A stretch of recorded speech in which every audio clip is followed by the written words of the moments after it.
Britain once ruled its own roads. Its lorries were tough, simple, and built to work for years. Then they nearly vanished. And the reason is not what most people think. Stay to the end, because the final truth shows the hidden change that finished them off. Number 10. The market liberalization shock. In 1973, Britain joined the European Economic Community. That one move changed who could sell trucks in the United Kingdom. It also changed how hard British brands had to fight. Before that, British makers mostly battled other British makers. Leyland, ERF, Foden and Atkinson knew the home market well. Their trucks fit local laws, local roads and local habits. After 1973, European builders could compete more freely. Volvo, Scania, Mercedes-Benz and DAF were already strong in Europe. They arrived with trucks tested on long international routes. They also brought new ideas that British buyers started to like. Better cabs, better rust protection and smoother gear changes mattered on long days. Dealers began to grow too, so support got easier. This did not kill British lorries in 1 year, but it started a new kind of race. British builders were now running against bigger teams, and the track was much wider than before. That door stayed open. Every year after, the pressure increased. Number 9. The 38-ton revolution. Old British lorries were built around British weight rules. If the law said a certain weight, the truck was designed for that job. It kept trucks simpler and often less powerful than some European rigs. Then, in 1983, the United Kingdom allowed 38-ton, 5-axle articulated trucks. That was a big jump for the working world. Heavier loads demanded stronger frames, stronger axles, and better brakes. It also demanded more power. More power meant bigger cooling systems and tougher transmissions. That meant new design work and new spending. European brands were ready for this style of work. Many already built trucks for heavier continental rules. They had engines and chassis made for high weight and long distance. British makers could catch up, but it cost money and time.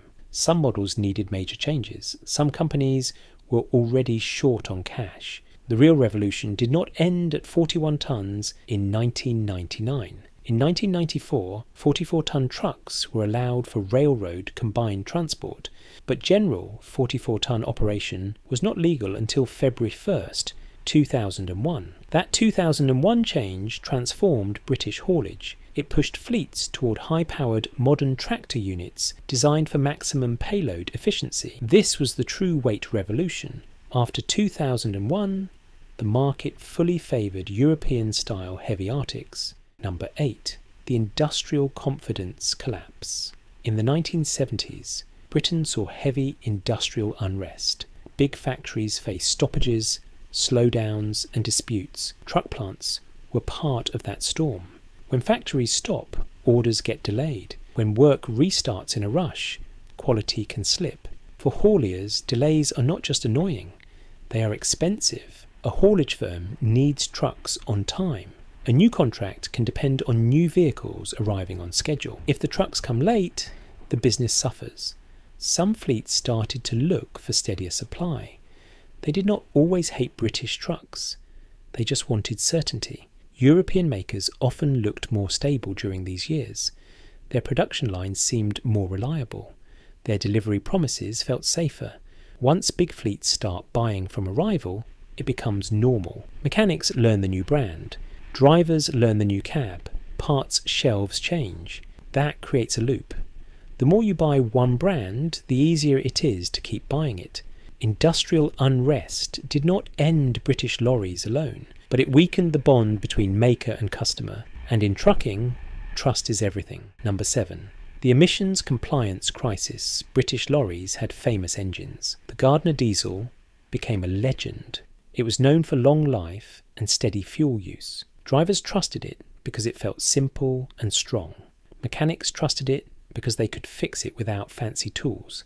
It fit the old British idea of trucking. But the world changed in the early 1990s. Europe introduced stricter emissions rules for heavy vehicles. Euro 1 started in 1992, and cleaner exhaust became a must. Cleaner exhaust is not a small tweak. It can require new fuel systems, new timing, and better control of combustion. That takes research and money. Some older engine makers struggled to keep up. Gardner stopped engine production in the mid-1990s. That was not just a business change, it was a cultural blow. Without those old engines, many classic British truck designs lost their key advantage. Buyers moved toward modern engines built for new rules. Once emission standards rise, they do not go backwards. Each new stage pushes older designs further away from the market. So the forever engine era ended, not because it was weak, because the rules demanded a different kind of strength. Number 6. The driver comfort transformation. Old British lorries were built to work first. Comfort was not the main goal. Many cabs were loud, tight and basic. That was normal when trucks did shorter trips. But as haulage grew, more drivers spent long days and nights on the road. A cab became a workplace and a bedroom. European builders pushed comfort earlier. They improved seats, heating and noise insulation. They made sleeper cabs bigger and easier to live in. Small changes mattered. More storage meant less clutter. Better bedding meant better rest. Better visibility meant less stress in traffic. Then a new problem grew. Finding drivers became harder. Good drivers had choices and they talked to each other. Fleet owners started listening to driver complaints. If a driver quits, the truck may sit. A parked truck makes no money. So fleets began buying trucks that drivers liked. Comfort turned into a business tool. It helped keep staff and reduce accidents from fatigue. British builders did improve, but rivals were often ahead. When a fleet sees fewer complaints and better driver retention, it sticks with that brand. This truth is simple. The cab became part of the product, not an afterthought. Number 5. The fleet procurement shift. Old school trucking had many small operators. Owner drivers bought a lorry and kept it for years. They fixed it, rebuilt it, and made it last. Then the industry shifted toward big fleets. Supermarkets grew. Parcel networks expanded. Warehouses and distribution centres became central to the economy. Big fleets buy differently. They care about total cost, not just purchase price. They want predictable service and fast repairs. European makers built systems for fleets. They offered finance plans, service contracts, and strong dealer support. They built parts networks that could cover whole regions. This changed the meaning of reliability. It was not only about a strong engine, it was about uptime support. If a truck breaks, a fleet wants quick parts and quick labour. They want a repair plan, not a long wait. British builders often had good machines, but the support model lagged behind the new fleet style. A great truck with weak support loses to a good truck with strong support. Once a fleet signs service deals and trains staff on one brand, switching becomes harder. That locks the market. The old world was about keeping a lorry forever. The new world was about keeping it moving every day. Number 4, the consolidation era. Many people think British lorry brands lost like a sports match. The truth is quieter. A lot of brands were bought, merged or closed by bigger groups. In 1987, Leyland merged with DAF. The trucks continued, but control and planning shifted into a wider business structure. Over time, decisions were made by the new owners, not the old local system. Foden was acquired by Packer in 1980. The name lasted for years, but it ended in 2006. ERF was bought by MAN in 2000, and the brand later disappeared from new production. Said and Atkinson ended up under Iveco and eventually faded out too. These were not small names. They were part of the United Kingdom's road identity. When a brand is absorbed, the factory might stay for a while, but product plans often change. Parts get shared, models get unified, and duplicate brands get removed.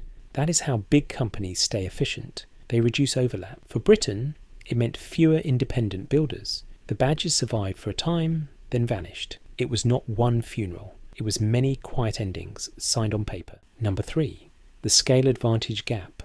Truck building became more expensive over time. New engines needed emissions control. New trucks needed safety systems. Electronics became normal, not special. All of that costs money. It also costs time, testing, and expert teams. Big European groups had scale. They sold trucks across many countries. They could build large numbers and spread costs over more vehicles. They could also share parts. One gearbox family could serve several models. One cab design could be used in many markets. That saves money and speeds up upgrades. British makers were often smaller. Many depended heavily on the home market. When the home market turned more competitive, cash became tighter. A small company can build a great truck, but it struggles to fund constant updates year after year. When rules change, it must spend fast. Scale also helps with service and parts. A large network lowers downtime. Fleets prefer that. This truth is not about pride. It is about numbers. Development cost rose, and scale became a weapon. Once trucks became high-tech machines, the winners were the companies that could afford the future. Many British firms could not, at least not alone. So they merged, got bought, or faded away. Number 2, the American invasion myth. The story often told is simple. Big American trucks arrived and crushed British lorries. It sounds dramatic, but it is not what really happened. American trucks were eye-catching. Long bonnets and big engines looked powerful. Some people believed they would take over United Kingdom roads. But Britain is not the wide-open American highway. United Kingdom roads can be tight. Cities have narrow turns, fuel prices and rules are different. American brands also had limited support networks. If parts are far away, downtime becomes costly. Fleets will not risk that. So American trucks stayed rare. They became a niche, not the main force. The real pressure came from Europe. European trucks were designed for similar roads and similar rules. They also offered right-hand drive options and strong dealer growth. Europe did not arrive with one shock. It arrived with steady improvement, better cabs, better fuel economy, better contracts and service. That is why the myth survives. The American trucks were loud and visible. The European takeover was quieter and more practical. The end of old-school British lorries was not a Hollywood invasion. It was a business shift, one fleet order at a time. Number 1, the cultural reorientation of British trucking. This final truth is the hardest, because it is not just about machines. It is about how people thought. Old-school lorries were built to be kept. Engines were rebuilt. Gearboxes were repaired. Chassis were patched and strengthened. A good mechanic could keep a truck working for decades. Then modern trucking changed the rhythm. Fleets began replacing trucks sooner. Leasing and finance deals made replacement feel normal. Technology also changed maintenance. Electronics grew across the truck. Diagnostics tools became essential.